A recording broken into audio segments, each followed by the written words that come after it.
dito muna tayo. Eto, hindi naman natin masasabing fake news. Chismis muna tayo. No? Si Yan Gasa.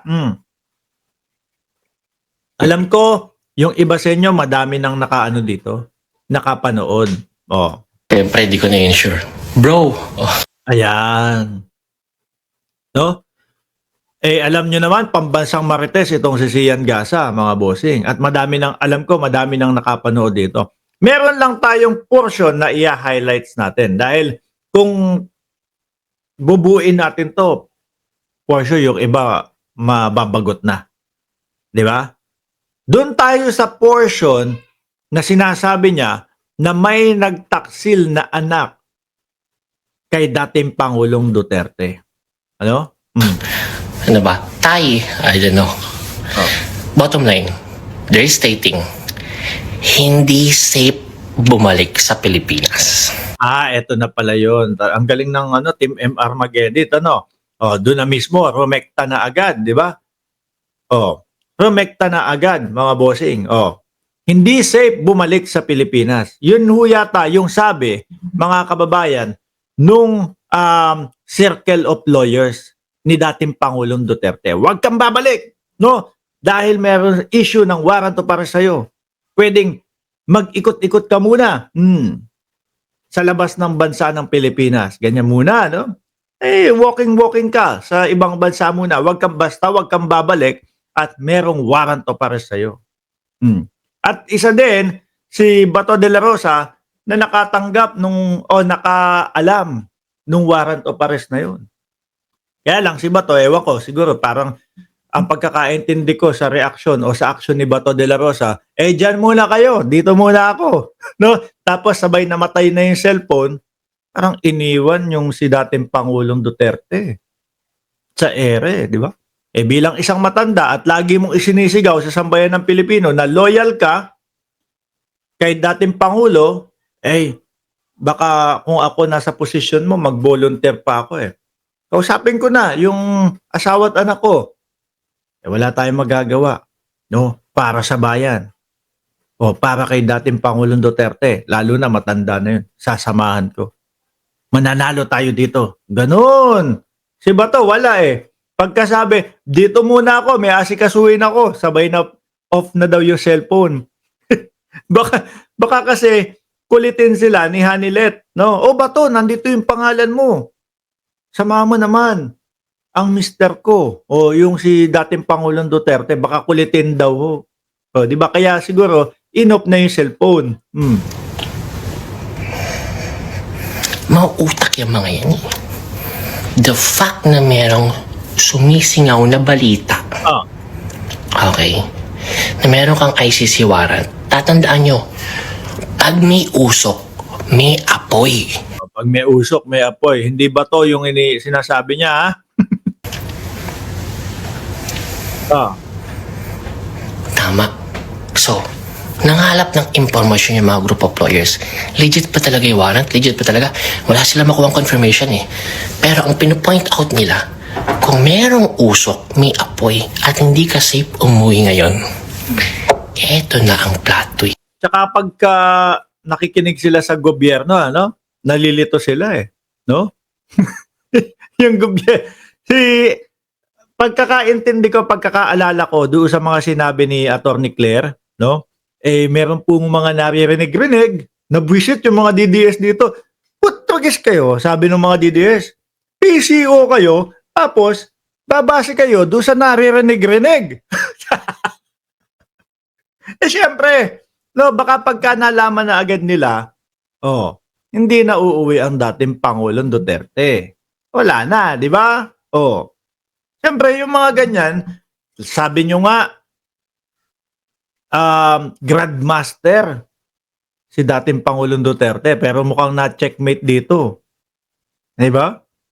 Diskartehan yan. Sabi ni Atty. Claire, parang rinig po namin, may mga ganito. Sabi din ni J. Ruiz, ayon po, base po doon sa narinig namin, nagagalit yung mga DDS kasi hindi sila makakuha ng impormasyon. Yes.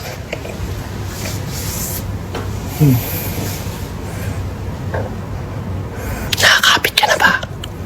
nakakapit na. Ito na ang plot twist. Ayan.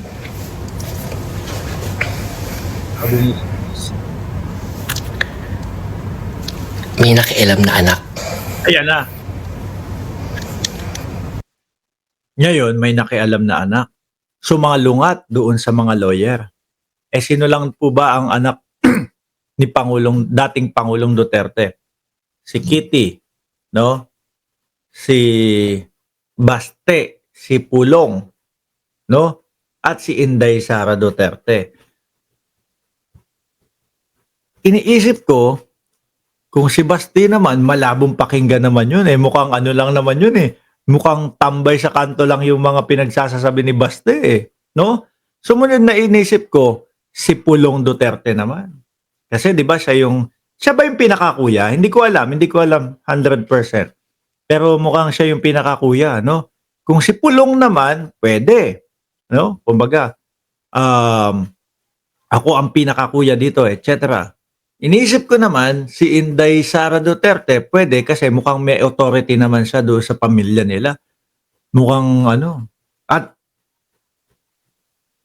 hintayin natin yung sasabihin niya bago ko sabihin yung kay BP. Isa sa anak. Oh. Stating na kapag hindi ka umuwi ng Pilipinas, para nating sinabi sa mga taong naniniwala sa atin na mahina tayo, na tumatakbo tayo, at makaka-epekto ito sa upcoming na eleksyon. Kung sakali na totoo yung chismis ni Sian Gasa, upcoming election, si Pulong tumatakbo din, no? Sa mga senador, ang apektado dyan si Inday Sara Duterte. Base dun sa pagkakasabi, ang nakikita kong pagkatao dyan, Inday Sara Duterte. No? Wag tayong magpakita na tayo ay babalikwas o tatakbo sa kanila. Ng ating mga senatorial balls and even the big one on 2028. So, sabi ng isang anak, I don't know how they call. Tatay, papa, daddy, I don't know. I'm not sure. I think kailangan mong bumalik sa Pilipinas to show all of them na hindi tayo basta-basta tumatakbo. Ako po. Yan. Ang ano ko dyan is, yun nga, sabi ni Flor Habara, swak na swak. Mark, si Sara nga. Yan din ang naiisip ko eh. Kung sakali, ulitin ko, kung sakali na totoo itong chismax ni Sian Gasa, ang napoportray ko ho doon sa characteristic o doon sa isang tao ay talagang dikit doon sa nakikita nating Inday Sara Duterte. Pero, sabi niya, before natin gawin yan at before natin pagdesisyonan yan, tatawagan ko muna yung insider, yung contact natin sa loob. May tanim sila, definitely. Kumontak, nalaglag. Pinauwi si dating Pangulong Duterte. Ayun, shoot sa banga ni Torre. Ito na ang plot twist over plot twist.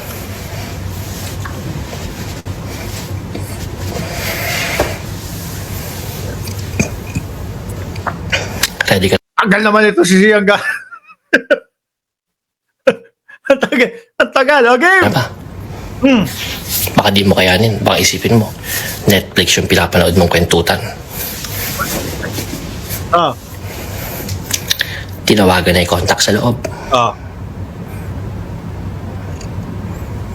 Pagtawag sa contact, Ubra din tong sinasabi ni Ma'am Chen Blue. Si Sara yan kasi siya lang naman ang may contact doon kasi BP siya. Pwede, oho. sabi ng contact, balikan ko po kayo after few hours.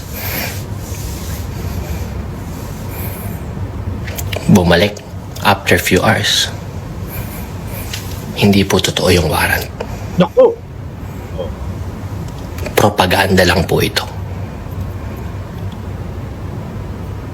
Ayun. Paano nangyari yun? Na-identify na pala nila na itong contact o tanim nila sa loob na insider ay hawak ng Duterte camp. Oh, nalaman. Eh, nako, madami tayong maiisip dito, mga kababayan. Nung mga ilang linggo lang, may parang mga natanggal. 'Di ba? May sinasabi si Jay Ruiz na mga resign, may mga ganun. 'Di ba? Sabi naman ni Ping Laksamana, si Menardo Guevara yan. Pwede din yung contact nila, no? Kasi DDS yun. Sabi nung nakarararami. Kaya nga ayaw niyang ayaw niyang ipagtanggol ang gobyerno laban po do sa best friend niya, sa kaibigan niya si dating Pangulong Duterte, no? Merong mga sinasabi sila Jay Ruiz na, oh, may sibak ganito, ganyan, bla bla bla bla bla bla. Pwede din yun, no? Tapos pag feed sa kanila, dahil alam na nga ng Malacanang na etong tao na to eh naglilikto ng mga ganito ganyan, no, at ipinapadala doon. So ipinid sa kanya, "Oy, walang ganoon, walang katotohanan. No, propaganda lang 'yan." Eh, ayun, sinabi kay Inday Sara Duterte, wala pong katotohanan yang warrant of arrest. Boom, uwi. Pero dito tingin ko, no, dapat pinakinggan talaga yung lawyer. Yung mga nag-aaral yan. Pinag-aaralan nila bawat galaw niyan, no? Versus doon sa anak, maiisip mo pa na na nag-traitor yung anak dito eh. 'Di ba? Maiisip mo pa na nag-traitor kung sino man yung anak na binabanggit dito sa chismis ni Sian Gasa. Binigyan siya So kapag ka nahuli ang dating Pangulong Duterte ng ICC, pagmumukain nila yung mga senador nila ang tawag doon? Ang maglalabas kay dating Pangulong Duterte. Ngayon nakikita ko doon sa mga senators nila, iboto nyo po kami. Kami ang maglalabas. Kami ang maglalabas kay Pangulong Duterte sa ICC. O may ganun silang naratibo ngayon, di ba? Yung tipo bang sila yung magiging hero ni dating Pangulong Duterte. Eh madami hong uto-uto. O sige, iboto ka na namin. Ganito, ganyan. Parang mala Ninoy Aquino. No, eto nga lang hindi nategi ang dating Pangulo. Kumbaga, kulong lang. Tapos yung mga senatoriables nila ang maglalabas. Tapos, syempre, yung parang tapos Inday Sara Duterte naman tatakbo sa 2028. Baka gamitin din nila to, no? O yan yung chismis ni Sian Gasa, mga kababayan. At naniwala na naman kayo dyan kay Sian Gasa. Chismis nga eh. Sabi nga namin, hindi namin sigurado kung totoo o hindi. Ang totoo, ayun, oblo si Digong.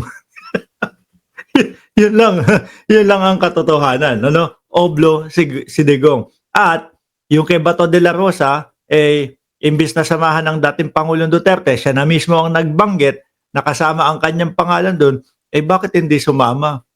Nang maano man lang, nang masuportahan man lang, at maalagaan ang dating Pangulong Duterte. Di ba, Sir Munting Tinig TV?